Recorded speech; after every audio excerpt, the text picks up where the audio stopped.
Hello दोस्तों, आप सभी का स्वागत है आपके अपनी आजाद ग्लोबल इंस्टीट्यूट यूट्यूब चैनल पर। जैसे कि आप सभी को पता है कि डेली की तरह इस क्लास में करंट अफेयर्स के 10 क्वेश्चन पढ़ने वाले हैं, जो प्रश्न सभी परीक्षाओं के लिए अति महत्वपूर्ण है। तो चलिए दोस्तों, आज की क्लास शुरू करते हैं आज के मोटिवेशन कोट के साथ। आज का मोटिवेशन कोट है कि इतनी शिद्दत से मेहनत करो, इतनी शिद्दत से मेहनत करो कि मंजिल भी बोले कि ले बेटा, इसमें तेरा ही हक है। चलिए क्लास शुरू करते हैं। Question number 1। हाल ही में बच्चों और बुजुर्गों में हाल ही में बच्चों और बुजुर्गों में ह्यूमन मेटानिमो वायरस के मामले तीव्रता से कहाँ दर्ज हुए हैं। यह तीव्रता से कहाँ दर्ज हुए हैं? चीन में हुए हैं। तो यह वायरस का पूरा नाम क्या है? HMPV के नाम से भी जाना जाता है। इसका पूरा फुल फॉर्म पूरा नाम है ह्यूमन मेटा निमो वायरस है। तो यह बच्चों, बूढ़ों और कमजोरों प्रतिरक्षा तंत्र कमजोर है जिनकी, तो उनमें पाया गया है। इसका प्रभाव चीन में अधिकतर देखा जा रहा है। इसके लक्षण कोविड-19 के समान ही है। तो यह खांसी, जुकाम और नाक बंद होना इसके प्रमुख लक्षण हैं। यह श्वसन तंत्र को प्रभावित करने वाला एक वायरस है। तो इसके मामले दर्ज कहाँ पर देखे गए हैं तीव्रता से? अभी चीन में देखे गए हैं। और एक और है SAR, इसे सार्स, यह भी एक वायरस की तरह ही बीमारी है। इसका पूरा सीवियर एक्वेट रेस्पिरेटरी सिंड्रोम, यह एक बीमारी है जो श्वसन तंत्र को प्रभावित करने वाली ही बीमारी है। चलिए नेक्स्ट क्वेश्चन पर चलते हैं। Question number 2। हाल ही में संयुक्त राष्ट्र सुरक्षा परिषद के अस्थायी सदस्य के रूप में किस अफ्रीकी देश को चुना गया है? कौन सा देश है? वह सोमालिया देश है। जैसे यूएनओ का ही अंग है संयुक्त राष्ट्र सुरक्षा परिषद। तो यूएनओ की स्थापना कब हुई थी? 24 अक्टूबर 1945 में इसकी स्थापना हुई थी। यूएनओ का हेडक्वार्टर न्यूयॉर्क में है। यूएनओ के 6 अंग हैं। यूएनओ के 6 अंग में से ही यूएनएससी यानी संयुक्त राष्ट्र सुरक्षा परिषद भी इसी का एक अंग है। इसका हेडक्वार्टर न्यूयॉर्क में है। यूएनओ के 6 अंगों में से 5 अंग ऐसे हैं जिनका हेडक्वार्टर न्यूयॉर्क में ही है। एक एक अंग है जो जिसको इंटरनेशनल कोर्ट के नाम से भी जाना जाता है, जिसका हेडक्वार्टर द हैग में है। तो इसके यूएनएससी संयुक्त राष्ट्र सुरक्षा परिषद के सदस्य देख लेते हैं। तो इसमें 15 सदस्य पाए जाते हैं। 15 सदस्य होते हैं, जिसमें से 5 सदस्य स्थायी होते हैं और 10 सदस्य अस्थायी होते हैं। 5 सदस्य स्थायी कौन कौन से हैं वह देखते हैं। तो पहले यूएसए है, रूस है, चीन है, फ्रांस है और यूके। यह पांचों के पांचों देश इसके स्थायी सदस्य हैं। तो 10 अस्थायी सदस्य हैं। अस्थायी सदस्य कौन कौन? 2 साल का कार्यकाल होता है। जो अस्थायी सदस्य इसमें ऐड होते हैं उनका कार्यकाल मात्र 2 वर्ष का होता है। इसके न्यू सदस्य अभी जोड़े गए हैं। इसमें 5 नए सदस्य जोड़े गए हैं। जो 5 सदस्य वह कौन कौन से हैं? जैसे डेनमार्क है, ग्रीस है, पाकिस्तान है, पनामा है और पांचवा है सोमालिया। सोमालिया ही इसका आंसर हो जाएगा, क्योंकि अफ्रीकी देश को चुना गया है। तो वह कौन सा अफ्रीकी देश? सोमालिया है। तो सोमालिया है। इसमें भारत अभी ऐड नहीं है। भारत इसका सदस्य नहीं है। भारत पहले इसका सदस्य 8 बार रह चुका है, इसको भी ध्यान रखना है। चलिए नेक्स्ट क्वेश्चन पर चलते हैं। Question number 3। हाल ही में 3 दशक के बाद लासेल खदान से तांबे का निर्यात किसने प्रारंभ किया है?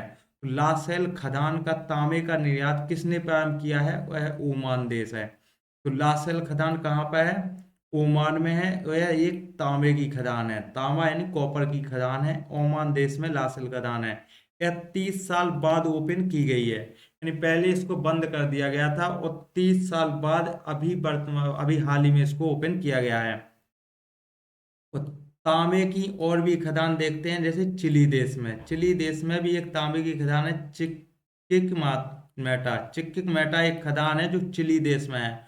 और भारत में भी तांबे की ये 2 खदानें याद रखते हैं। जैसे एक है खेतड़ी जो राजस्थान की है, इसमें भी तांबे का एक्स पाया जाता है। और एक है बालाघाट या मध्य प्रदेश में है, इसमें तांबे का एक्स प्राप्त किया जाता है। और ओमान से लगे क्वेश्चन और देख लेते हैं, जैसे कि ये अभ्यास ओमान के साथ होने वाले इंडिया के अभ्यास कौन कौन से हैं। जैसे अल नंगाई अभ्यास, ईस्टर्न ब्रिज अभ्यास और असी नसीम अल बहर।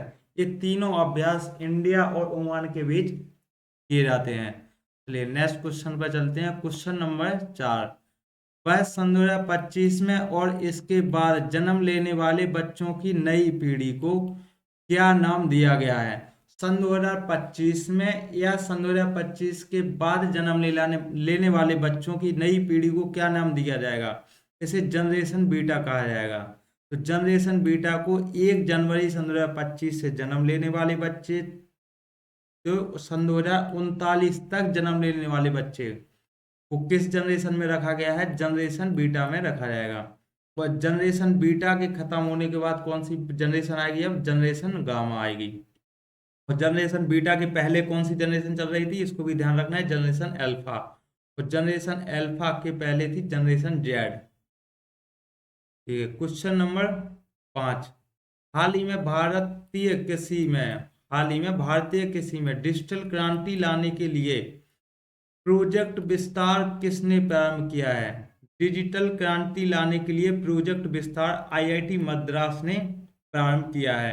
प्रोजेक्ट विस्तार क्या है? प्रोजेक्ट विस्तार एक आईआईटी मद्रास और कृषि मंत्रालय के द्वारा विस्तार एक प्रोजेक्ट प्रारंभ किया गया है। इसमें भारतीय कृषि में डिजिटल क्रांति लाना इसका उद्देश्य रखा गया है। तो भारतीय कृषि में डिजिटल की क्रांति लाना, और इसमें कृषि संसाधनों तक सभी की पहुंच होना इसका उद्देश्य है। कृषि संसाधन, कृषि में प्रयोग होने वाले जो भी साधन है, संसाधन, इनका सभी तक इसकी पहुंच हो जाना। वैसे एग्री स्टार्टअप मजबूत करना, ये इस प्रोजेक्ट का उद्देश्य है। तो इसको प्रारंभ किसने किया है? आईआईटी मद्रास और कृषि मंत्रालय के द्वारा इसे प्रारंभ किया गया है। चलिए क्वेश्चन नंबर 6, हाल ही में 31वीं राष्ट्रीय बाल विज्ञान कांग्रेस कहाँ प्रारंभ हुई है? तो बाल विज्ञान कांग्रेस कहाँ प्रारंभ हुई है? 31वीं, यह मध्य प्रदेश में हुई है। इसकी राष्ट्रीय बाल विज्ञान कांग्रेस की इसकी बैठक अभी क्रम 31वां है। इसका इस बार का होस्ट मध्य प्रदेश है।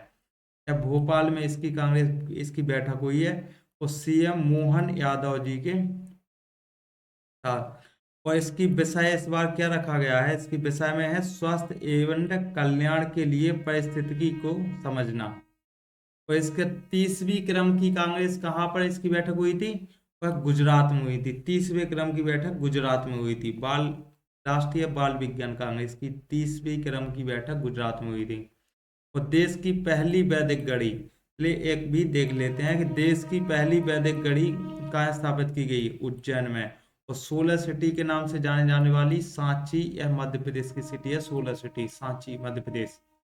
तो क्वेश्चन नंबर 7, हाल ही में ख्वाजा मोइनुद्दीन चिश्ती का 813वां उर्स कहाँ प्रारंभ हुआ है? तो मोइनुद्दीन चिश्ती का 813वां उर्स कहाँ पर? राजस्थान में किया जा रहा है। मोइनुद्दीन चिश्ती का 813वां, इसे अजमेर दरगाह राजस्थान में किया जा रहा है। इसमें भीलवाड़ा का गौरी परिवार ने दरगाह के बुलंद दरवाजे पर ध्वज फहराया। किस परिवार ने? गौरी परिवार ने। ये कहाँ की है? भीलवाड़ा की है। तो इसमें पीएम मोदी ने भी चादर पेश की। पीएम नरेंद्र मोदी ने भी चादर पेश की। चलिए नेक्स्ट क्वेश्चन पर चलते हैं। क्वेश्चन नंबर 8, हाल ही में सिख सिख दांत परियोजना किसने प्रारंभ की है? इसे सिख दांत परियोजना पंजाब के द्वारा प्रारंभ की गई है। यह पंजाब के द्वारा प्रारंभ की गई है। पंजाब के सीएम कौन है वर्तमान में? अभी भगवंत मान जी हैं। तो इसे केंद्रीय एंड उनके बच्चों को शिक्षित किया जाएगा। सिख दांत परियोजना में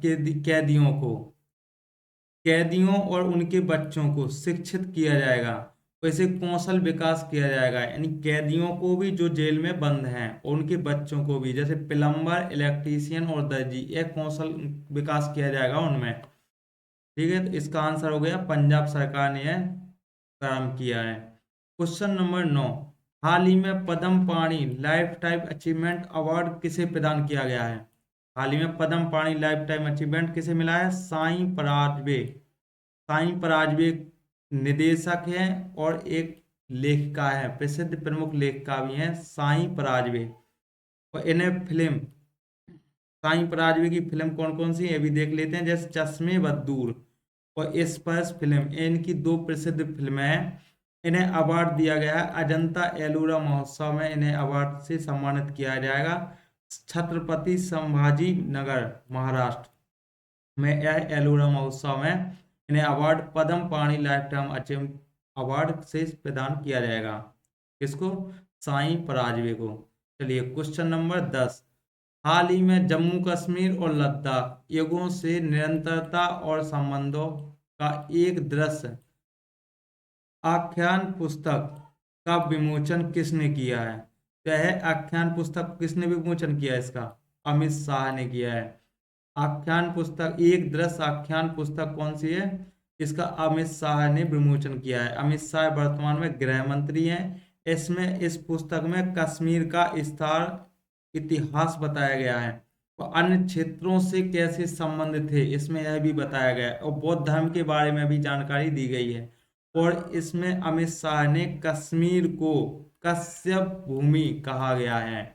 इसे लॉन्चिंग करते समय भी अमित शाह ने कहा है कि कश्मीर एक कश्यप भूमि है।